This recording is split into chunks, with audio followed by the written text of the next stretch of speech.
Good evening and thanks for tuning in to the Urban Debate. I'm Avni Raja. Our focus this evening continues to be on the Prime Minister's visit to the US, the 3-day visit with a chock-a-block schedule.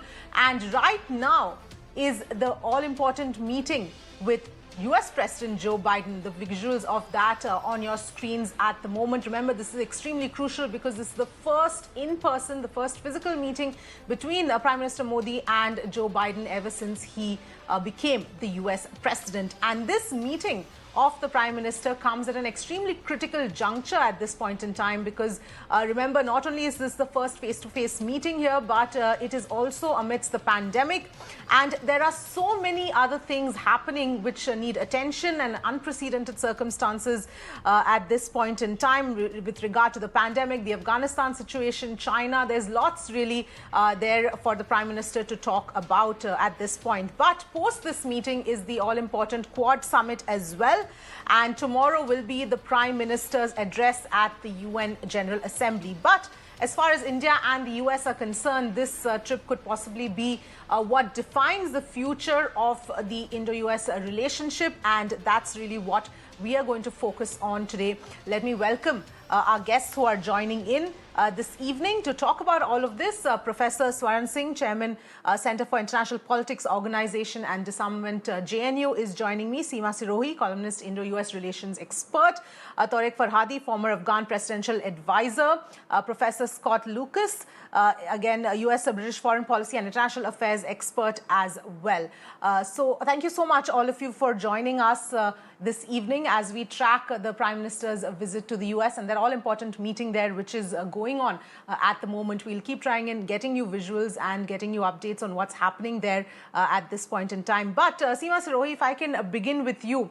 An event like this is usually highly analyzed. It's broken down. Every aspect is spoken of. But this time round, there is so much that is at stake. There is so much that needs to be said and done possibly. And it seems like there's so little time.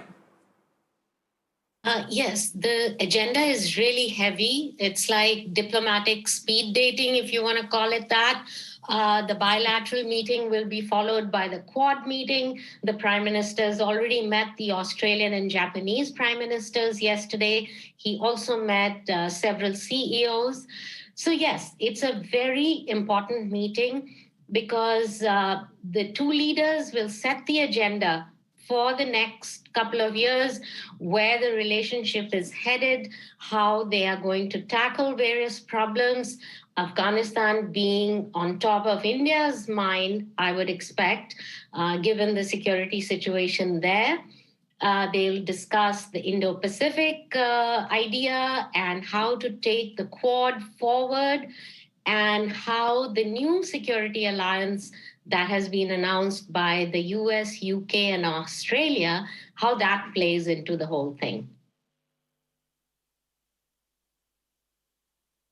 Yes, that's right. And Professor Singh, if I can come to you here, we've just listed out, in fact, Seema Sirohi has listed out the whole, list of items that are on the agenda here. Afghanistan, of course, is going to be something that is on top of the list here with respect to India. And there's no doubt, first of all, I think this idea of speed dating is interesting. In any case, all such meetings are both preceded and followed by enormous footwork on both sides at the level of officials and ministers. I think in the bilateral meeting, the focus will be primarily on bilateral issues, which is where I think how to raise India's trade with the United States. And you saw one-to-one meetings with several CEOs that Prime Minister held. Long time it has been that India and the United States have spoken about how to take their trade to the actual potential to $500 billion. It's only about $88 billion as of now.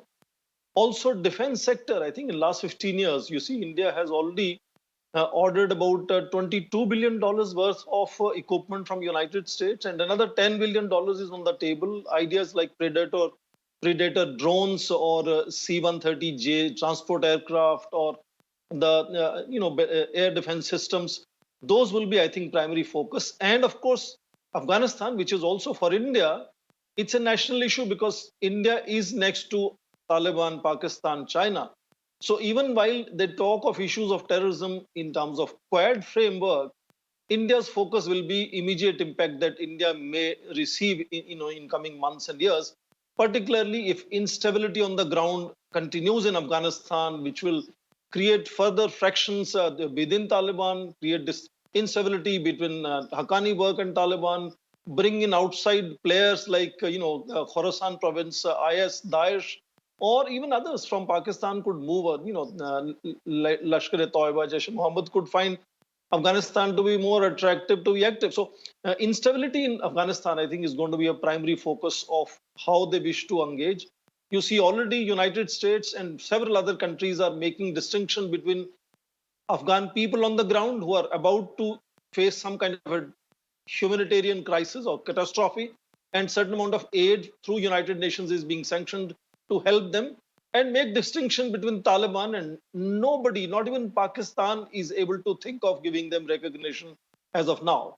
So definitely how international consensus has to be built where India and United States and Quad together can work in that direction, and how to ensure certain amount of minimum civility on the ground in Afghanistan would be issue.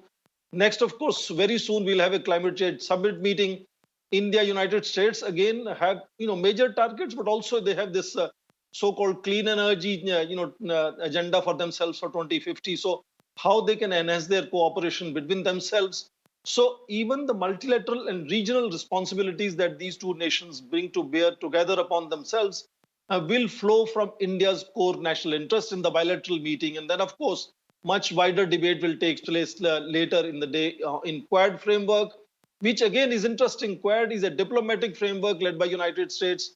Five Eyes is an intelligence network led by United States, and now AUKUS, again a defense arrangement led by United States. So United States is really focusing on Indo-Pacific region where China is its main challenge, and it has really developed a whole range of networks here where India again has to really identify what is its value addition that it can bring on the table and make itself really significant partner for United States, because then only we can expect some reciprocity from the United States.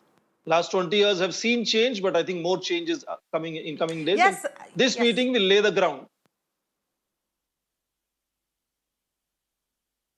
Yes, absolutely. And I think that is going to be crucial, Professor Lucas, here, because both India and US will be looking for some sort of mutual assurances, putting forth their concerns, of course, but also looking at mutual assurances, whether we talk about trade, whether we talk about countering the terrorism issue. There, of course, both are united in terms of that is going to be a key focus area as well. But nonetheless, that is what, according to you, are going to be some of those key assurances that both would look at from each other? Let's use that great speed dating analogy.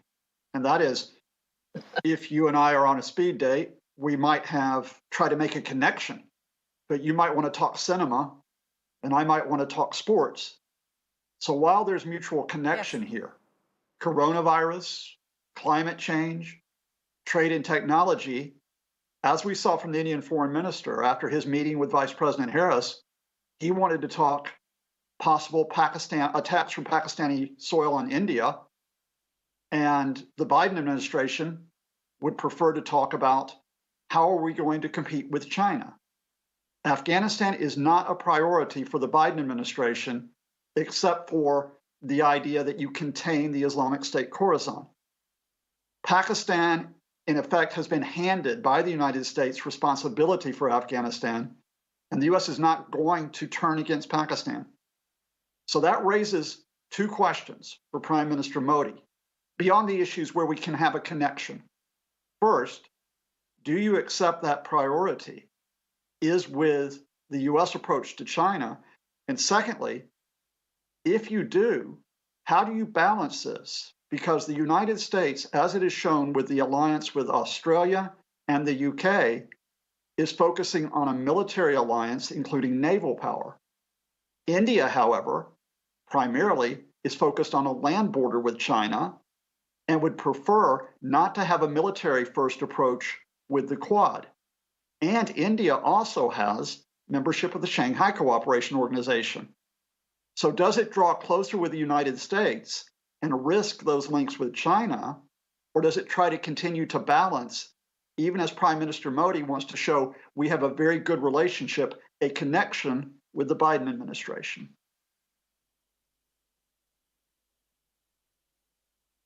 Yes, that's right. And interesting that you mentioned that both sides may not want to talk about the same things or may not have the same level of priority. For example, Afghanistan is on top of our minds right now, on top for India, but it may not be the case with US.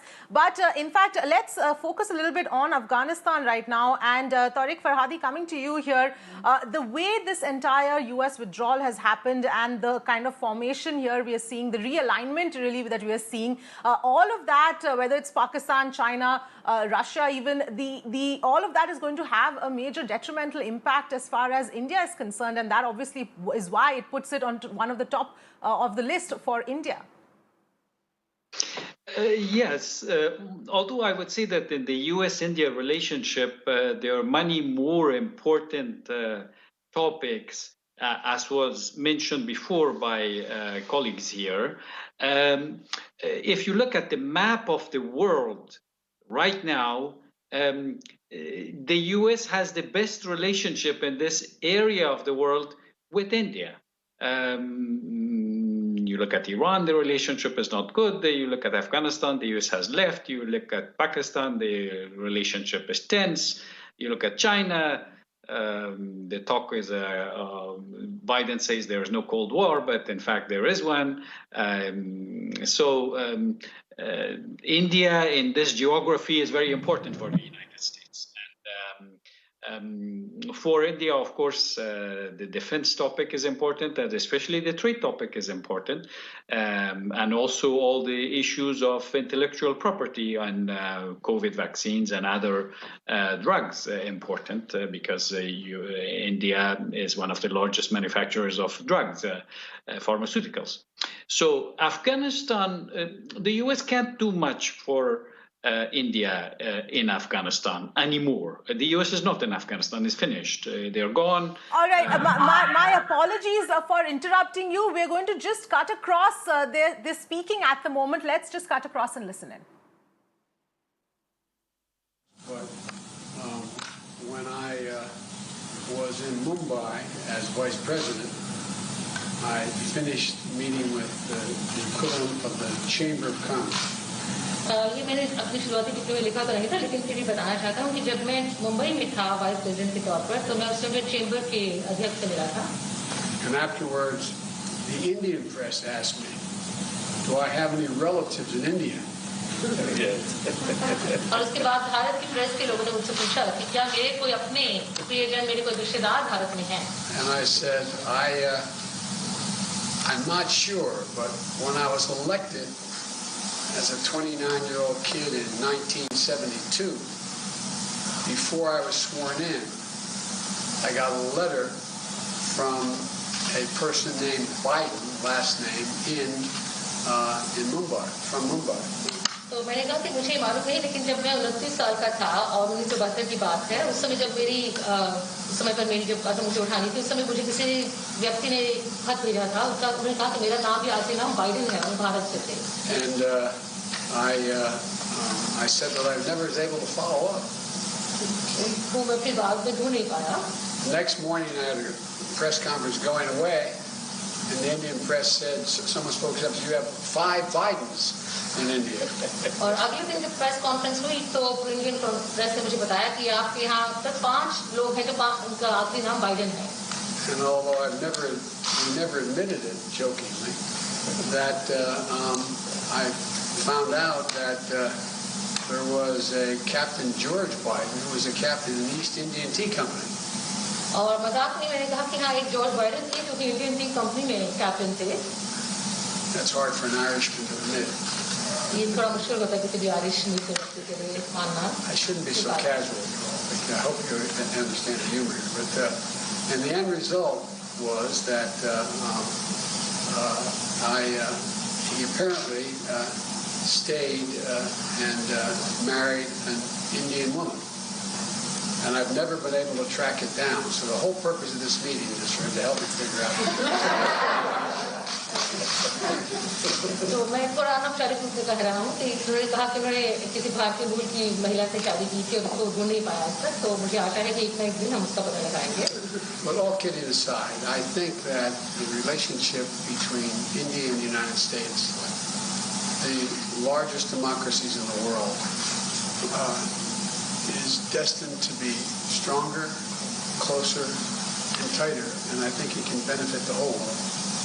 लेकिन दूसरी पे मैं ये कहूँगा कि भारत और America के बीच में जो संबंध हैं, हम दोनों सबसे बड़े लोकतंत्र हैं पूरे विश्व में, इन्हें और ज्यादा मजबूत होना है, और ज्यादा करीब होना है, और एक दूसरे के साथ रहना है. And I think that's begun to come to pass. Today, we're launching a new chapter in the history of U.S.-Indian ties and taking on some of the toughest challenges we face together, starting with a shared commitment to ending the COVID pandemic.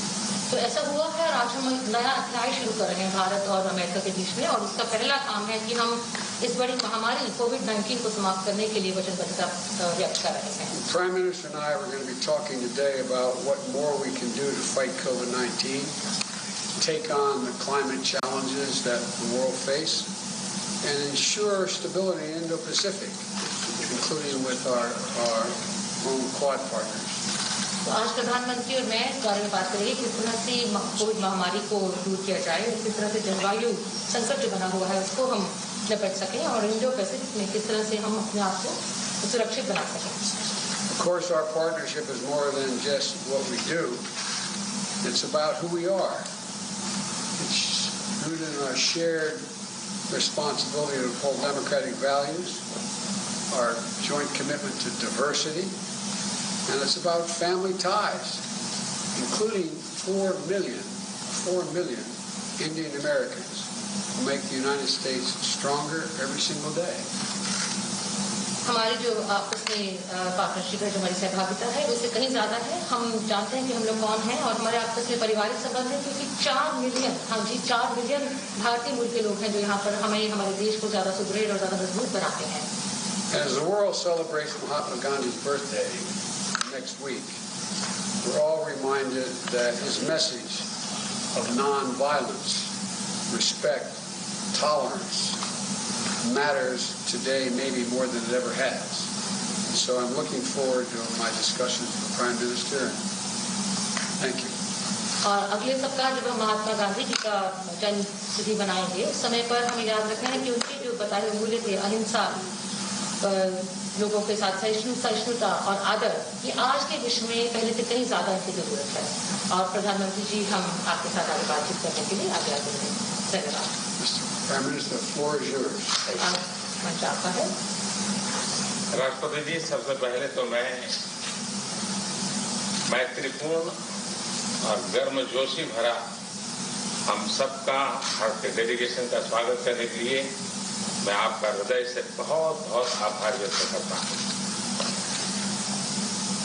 First of all, Mr. President, I would like to express my gratitude for this very warm welcome, full of friendship, not only to me but to my delegation.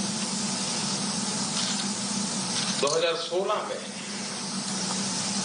और 2014 में भी मुझे आपसे विस्तार से बात करने का मौका मिला था, और उस समय आपने भारत अमेरिका के संबंधों का आपका जो विजन है, जिसको आपने शब्दबद्ध किया था, वो वाकई बहुत ही प्रेरक था. और आज आप राष्ट्रपति के रूप में उस विजन को आगे बढ़ाने के लिए जो पुरुषार्थ कर रहे हैं, प्रयास कर रहे हैं, इनिशिएटिव ले रहे हैं, इसका मैं स्वागत करता हूँ. Mr. President, in 2016 and even before that, in 2014, we had an opportunity to have discussions in detail. And at that time, Mr. President, you had laid out the vision for the relations between India and the United States, and you had enunciated that in great detail, and really that was a vision that was inspirational. And today, Mr. President, as President, you are making all efforts and taking initiatives to implement that vision, and I warmly welcome that. आपने भारत में Biden sir ने इनके लोगों के सामने अपना detail में जिक्र किया। आपने मेरे साथ भी इस बात का उल्लेख किया था। तो बाद में मैंने काफी कुछ कागजात खोजने की कोशिश की है, कागजात में लेकर के भी आया हूँ। हो सकता है शायद उसमें से कुछ आगे का निकल आए, शायद आपको कुछ काम आए। Mr. President, you have talked today, spoken in detail about the burden, the Biden surname in India, and in fact, you had mentioned that to me earlier too. Well, after you mentioned it to me, I hunted for documents, and today I have brought along some documents. Maybe we'll be able to take this matter forward, and maybe those documents could be of use to you. Are we related? Yes.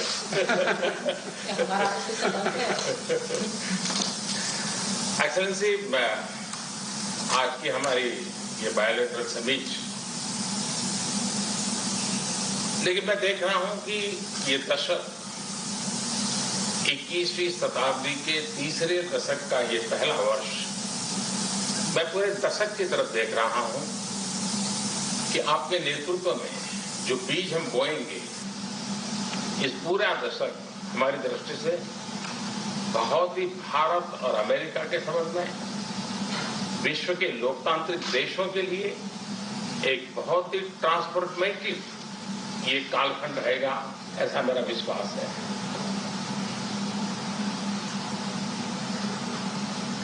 Mr. President, I firmly believe that in our summit talks and summit meeting today, what I see is that this is the third decade of the 21st century. This is the first year of the third decade. And I see that when I look at the entire decade, I find that under your leadership, the seeds have been sown for the Indo-US relations to expand. And for all democratic countries in the world, this is going to be a transformative period. I can see that very clearly. जब भारत और America के संबंधों में मैं transformative देख रहा हूं, तब मैं देख रहा हूं कि ट्रेडिशन, लोकतांत्रिक परंपराओं और मूल्यों को लेकर के जो हम जी रहे हैं और जिसके प्रति हम समर्पित हैं, हम कमिटेड हैं, वो ट्रेडिशन का अपना एक महात्म्य और अधिक बढ़ेगा। And this is when I see that this transformative period is in Indo-US relations. And when I talk about traditions, I'm talking about democratic traditions, democratic values, traditions to which both our countries are committed. And I find that importance of these traditions will only increase further. उसी प्रकार से आपने उल्लेख किया 4 million से अधिक लोग भारत के यहाँ अमेरिका की विकास यात्रा में सहभागी हैं। ये दशक में टैलेंट का अपना एक महत्व है। पीपल टू पीपल, ये टैलेंट इस दशक में बहुत ही प्रभावी भूमिका अदा करेगा और भारत की टैलेंट अमेरिका की विकास यात्रा में पूरी तरह सहभागी होती चली जाए, उसमें आपका योगदान बहुत महत्वपूर्ण है। In a similar vein, Mr. President, you mentioned the more than 4 million Indian Americans who are participating in the journey of progress of America. And when I look at the importance of this decade and the role that is going to be played by this talent of the Indian Americans, I find that this people-to-people talent will play a greater role, and Indian talent will be a full partner in this relationship, and I see that your contribution is going to be very important in this. उसी प्रकार से दुनिया में सबसे ज्यादा driving force बन रही है टेक्नोलॉजी। इस दशक में भारत और अमेरिका के रिश्तों में टेक्नोलॉजी, और वो भी पूरी मानवता के लिए उपयोगी हो, उस दिशा में हमारी टेक्नोलॉजी को माध्यम से बहुत बड़ी सेवा कर सकती है और एक बड़ा अवसर हमें उपलब्ध होगा।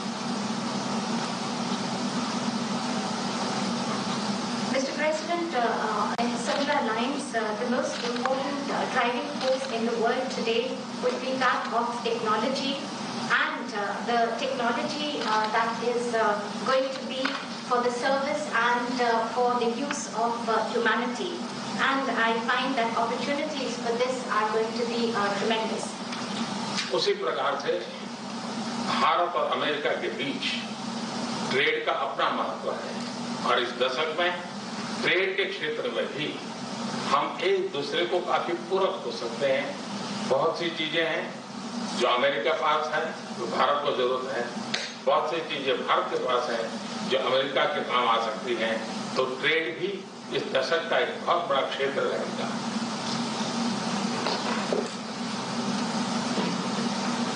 Similarly, Mr. President, between India and the United States, trade will continue to assume importance, and we find that the trade between our two countries are actually complementary.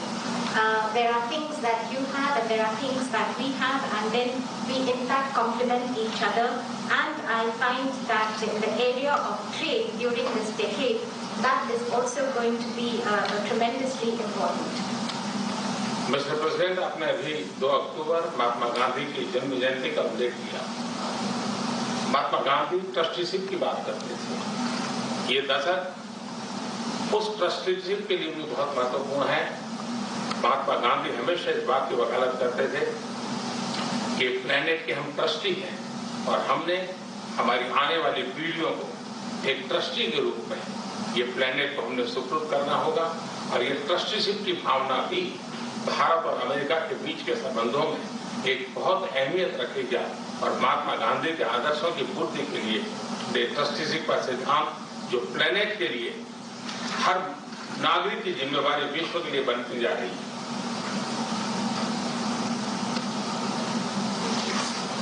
Mr. President, you just mentioned that on the 2nd of October we will be celebrating the birth anniversary of Mahatma Gandhi.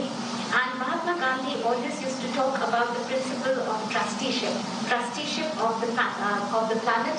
And this decade, Mr. President, from that point of view, is also going to be important as this entire principle of trusteeship. It means that the planet that we have to bequeath it to the following generations. And this sentiment of trusteeship is going to assume more and more importance globally, but also between the relations between India and the United States. And it is these ideals that Mahatma Gandhi espoused, where he talked about trusteeship of the planet and where the responsibility of global citizens is only going to go up. और राष्ट्रपति जी जैसे कि विषयों का आपने उल्लेख किया, ये सारे विषय बहुत ही महत्वपूर्ण हैं, भारत के लिए भी महत्वपूर्ण है। और आपने पदभार संभालने के बाद चाहे कोविड हो, क्लाइमेट हो या क्वाड हो, हर एक में एक बहुत ही यूनिक इनिशिएटिव लिया है।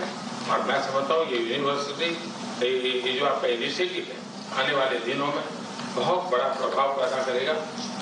और मुझे विश्वास है कि आज की हमारी बातचीत में भी इन सारे विषयों को हम विस्तार से विचार विमर्श करके हम कैसे साथ चल सकते हैं, हम एक दूसरे के लिए भी और दोनों मिलकर दुनिया के लिए भी क्या कुछ पॉजिटिव कर सकते हैं। मुझे विश्वास है कि आपके नेतृत्व में आज की चर्चा बहुत सार्थक रहेगी। Mr. President, you mentioned very important issues, and after assuming charge as President of the United States, you have taken very unique initiatives, whether that be COVID-19, climate change, or even Quad. And in the days after that, after taking this initiative, you have made and deployed great efforts to bring them to implement your vision.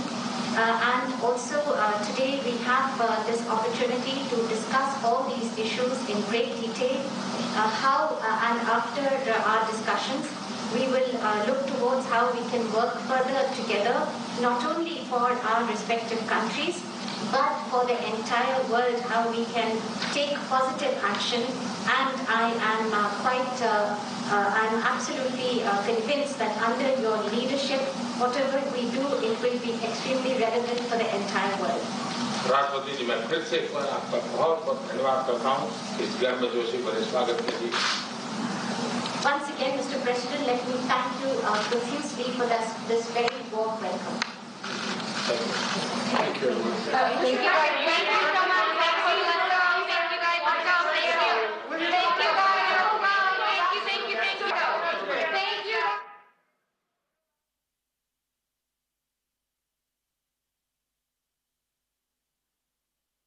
All right.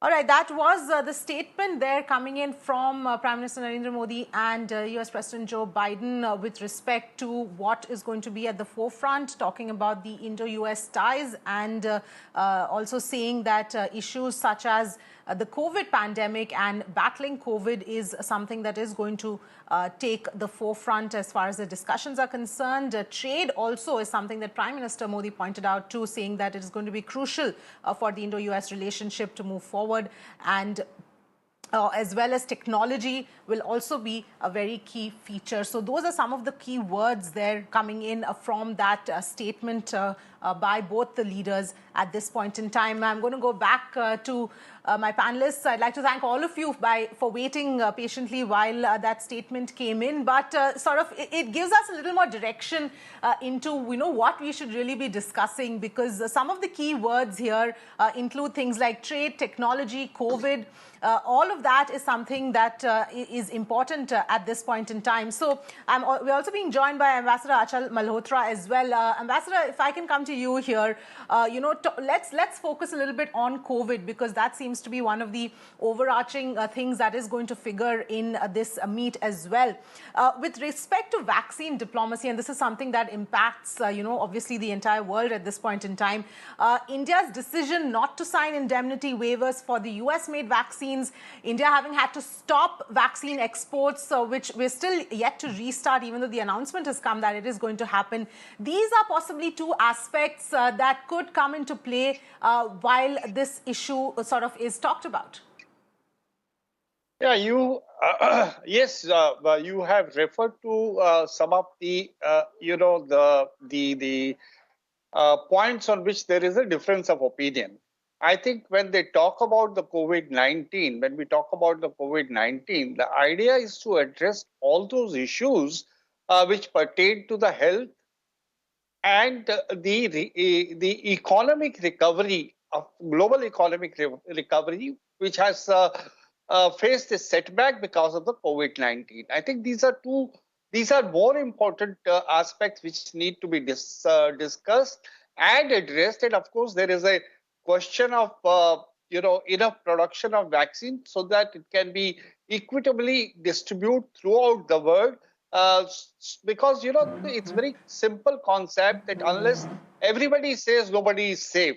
So we have to work towards in those directions. What you have pointed out, yes, these are issues which may create a little bit of barrier because we don't. You remember in the Indo-US civil nuclear cooperation also, similar obstacles had come up.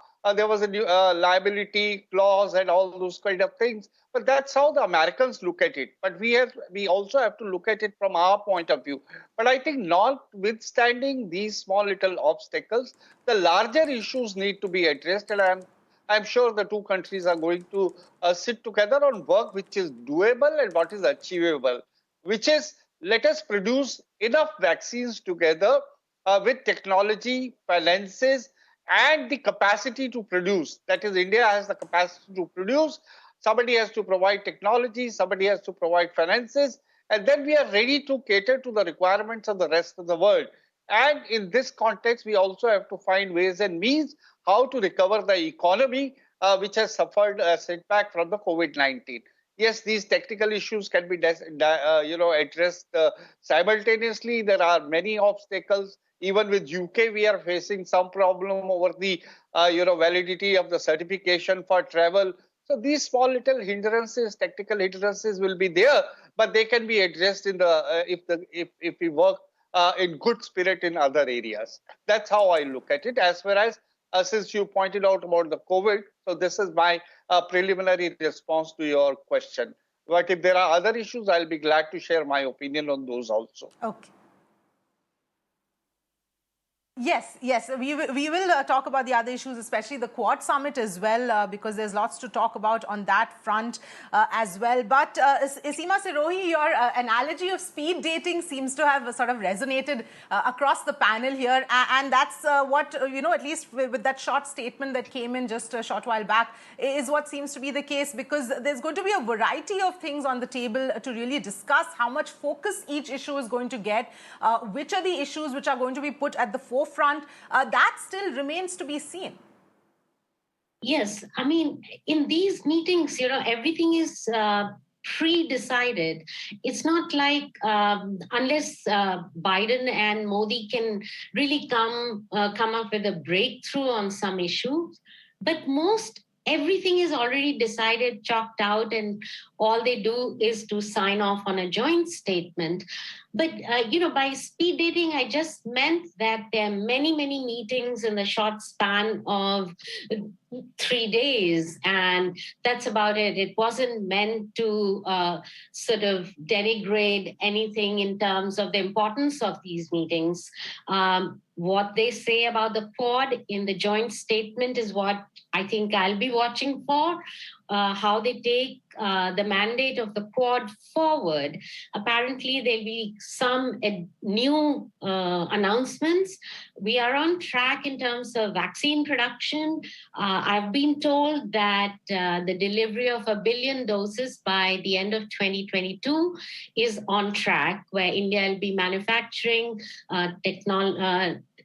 technological know-how will be provided by the US, and Australia and Japan will help in the distribution, etc. So let's see what happens in the joint statement. There's something on technology that's supposed to come out that's supposed to be new.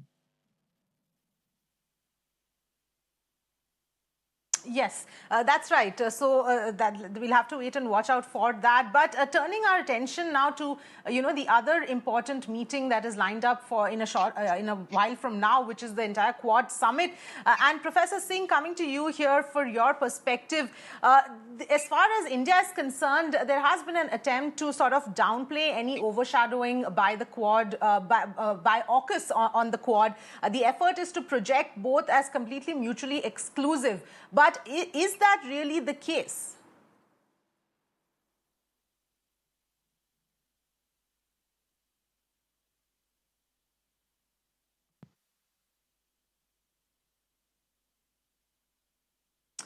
Professor Singh, I think you're on mute. I request you to unmute, please. Yeah. Two things in 30 seconds I want to underline that I saw in Prime Minister's just aired statement. The first one is he underlined the reciprocity that defines the mutual relationship. He said there are things that United States can take from India, and there are things that India can take from United States. And second very important thing, he mentioned climate, coronavirus, and Quad. Very significant. He mentioned nothing about terrorism, which is always high priority in his public statements. So there is an anticipation here that mention of terrorism should come from the American side. We have known that the Secretary of State last month, Anthony Blinken had said that Pakistan harbors Taliban terrorism. And today, with meeting with the Vice President, when Prime Minister met the Vice President Kamala Harris, she was the one to make suo motu statement on Pakistan and need to regulate what Pakistan is doing. So one can see there is clearly very, very pragmatic way of ensuring that it's no longer India pleading United States to say something about Pakistan and terrorism, but it is onus now is on Pakistan. And now about the Quad, very clearly you said what has AUKUS done or means to Quad. Prime Minister, along with the Prime Minister of Japan, have already congratulated and complimented the United States for starting the AUKUS, which is Australia, UK, US defense arrangement, under which certain technologies, especially the talk is about nuclear submarine technologies, to be transferred to Australia and to be deployed by Australia in that part of the world. Very clearly meaning in terms of trying to put some restraint on China. But I think one has to also underline not just formal statement of complimenting the United States for starting AUKUS, but also understanding that India, right from beginning, has not shown any inclination to allow, rather narrow security focus, narrow China focus in its engagement with United States or the larger Indo-Pacific region. So India perfectly fits into the Quad framework, which has much larger canvas and is focusing on issues which are of importance to both United States and India. And it is in that, it's going to be complementary in that sense that AUKUS is going to take on certain roles on which perhaps both Japan and India, who have territorial disputes with China, we are next door to China. India particularly has, enormous disputed boundary with sort of often skirmishes taking place. So India was not inclined to put all eggs in one basket in that sense. So we are very clearly engaged with Shanghai Cooperation Organization, BRICS nations. So we have a much more nuanced approach to how to deal with the China challenge, the way India understands it. And Quad is what suits India much better compared to joining something like AUKUS, but they are going to be complementary is what is being underlined. And that understanding, I think, will be also an area where clarification will be sought and given between United States and India during the summit meeting between President Biden and Prime Minister Modi. Yes, absolutely. And Ambassador Malhotra, if I can come to you here, to bring in China into this whole aspect with respect to Quad, because each of the Quad countries has their own set of tensions with China. China is already considering Quad as an attempt to contain its rise, and at the same time, China is still a key trading partner for all of the countries in question here. So how do you look at how this entire China situation could be handled? And another aspect also, any other aspect that you read into the statement that came in just a short while back? Well, as far as China and Quad are concerned, there is a broad international consensus that time has come to contain China. For several years, we were welcoming China with an open arms and we were engaging them. We were hailing their peaceful rise, etc., etc. But then came Xi Jinping on the scene, and he openly declared that time has come for China to be playing a central role in global affairs. And his policies of expansionism, whether it is territorial or economic, his debt trap policies, economic enslavement of smaller countries, and then came the coronavirus. So suddenly, the world has woken up to the threat which they perceive China is posing to the rest of the international community. But the point is how to tackle China. All this dependence over China has been built over a period of nearly 30 years. So for next several years, you will take to redo what has been done in the last 30 years. Building alternatives to dependence on China, becoming self-sufficient, finding alternative ways of reducing. The idea ultimately is to form an organization like Quad to put pressure on China, that the rest of the world has understood your intentions, and here we are to check you. But the real crux of the matter is unless you can hit at China's economy, unless you can, weaken China's economy, that would be the key factor. And China's weakened economy will in turn weaken its military prowess. And once these two things happen, automatically China's role and influence and its ambition to become number one world power would be affected. But this is going to take many more years. That's why you say that you were referring to why so many countries continue to have huge trade with China in spite of this kind of a sentiment against China. China has sensed it. Whether you call Quad a group which is looking at maritime security and so many other issues like COVID, infrastructure development, blah, blah, blah. And whatever you may try to project it, China has sensed it, that it is ultimately meant to weaken China. And therefore, if China is little, upset about it, it's quite justifiable. One more point I wanted to make was that there was no mention of trade as far as Joe Biden is concerned. I think that's the reason, for the time being, they are not thinking in terms of having any trade agreements including the mini trade deal which India had been looking forward to. Then there is no direct reference to terror. But I think it is not without any reason that Joe Biden emphatically mentioned about the increasing relevance of Gandhian thoughts of non-violence and tolerance. In a way, he was trying to say radicalism, terrorism, all those ideologies are no more acceptable or will never be acceptable. Well, that's my, I'm trying to derive out of this. But they could have talked about terror in more specific terms also. Any other point you would like me to cover? Yes, yes. Yes, I'll come back to you, Ambassador. Let me also go across to Tariq Farhadi in terms of the Afghan issue, because we are still not seeing any too many countries really come out and figure out their terms of engagement with the Taliban at this point in time. And we don't know, of course, how much Afghanistan is going to play a part in the bilateral talks, or even in possibly in Quad. There's more of a chance of Afghanistan being, spoken about. But how much is that exchange going to sort of determine where and how at least the countries we're speaking of here will figure out their engagement strategies? Yes, with Quad, I see it more China-focused than Pacific-focused.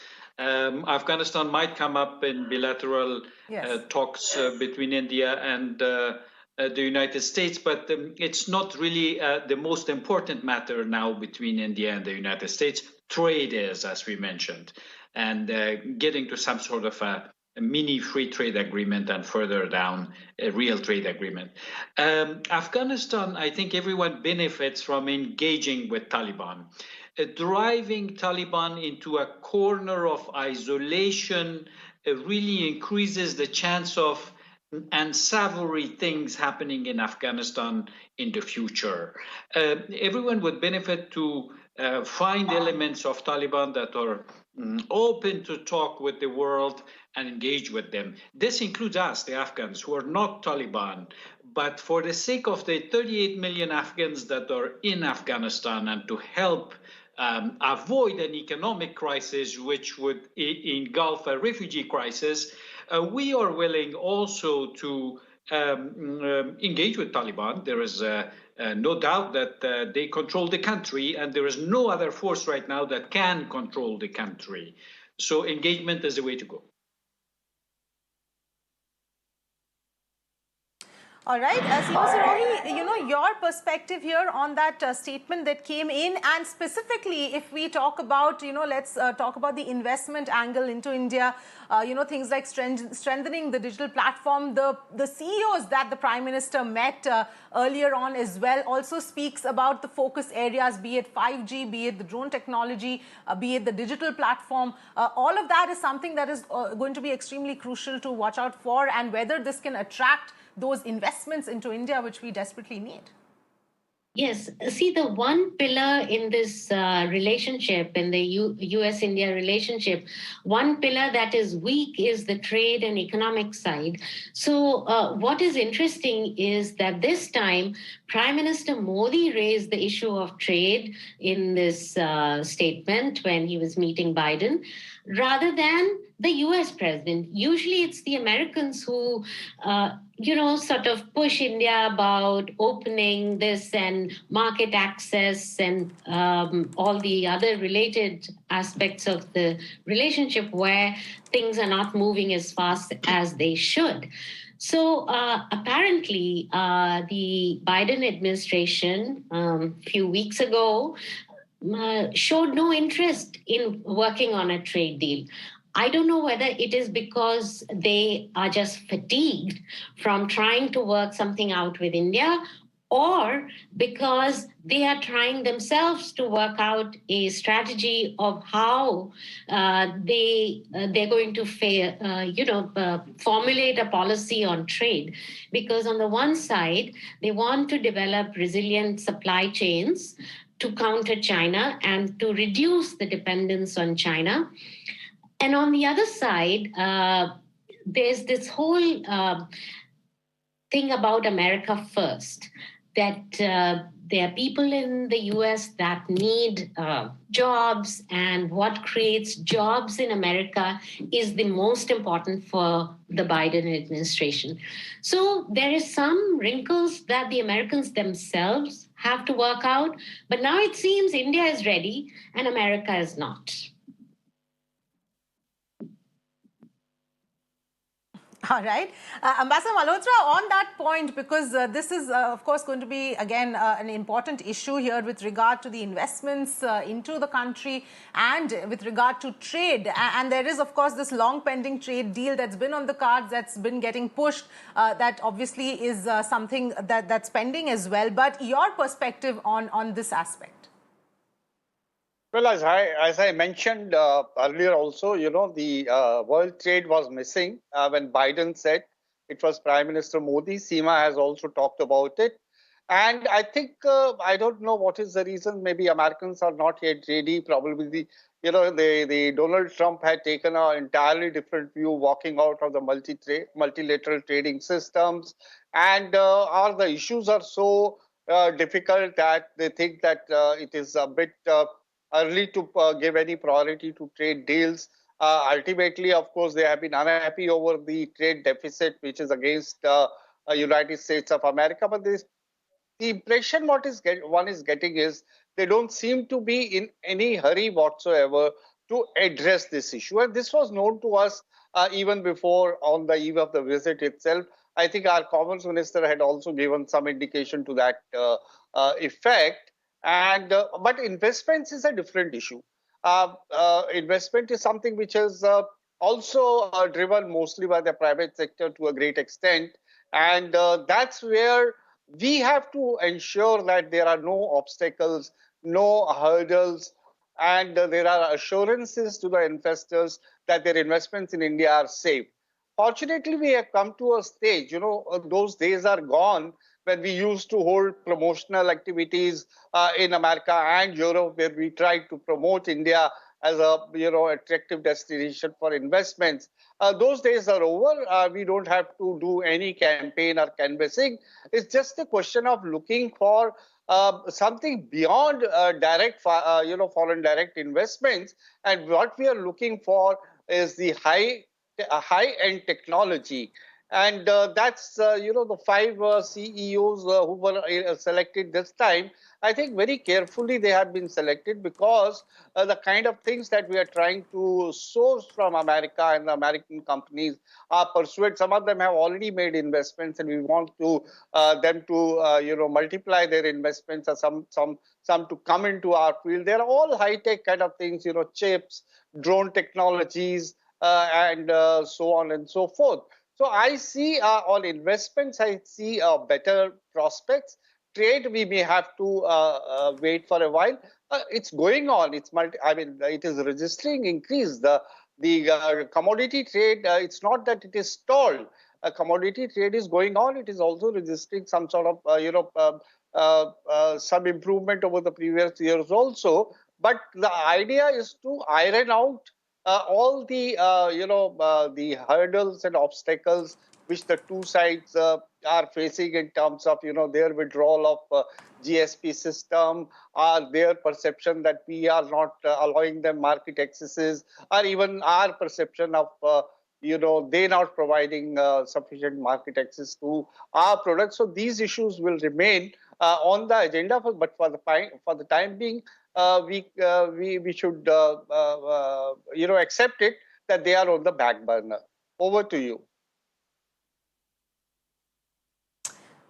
All right. In fact, I'm afraid we're completely out of time. I'd like to thank all my panelists for joining in today and also waiting by patiently while we heard that statement coming in. But of course, it did give us an insight into what some of the key talking points are going to be. And we will keep tracking all of these developments as well as the Quad Summit that is going to happen later on as well. But for now, thank you so much for tuning in.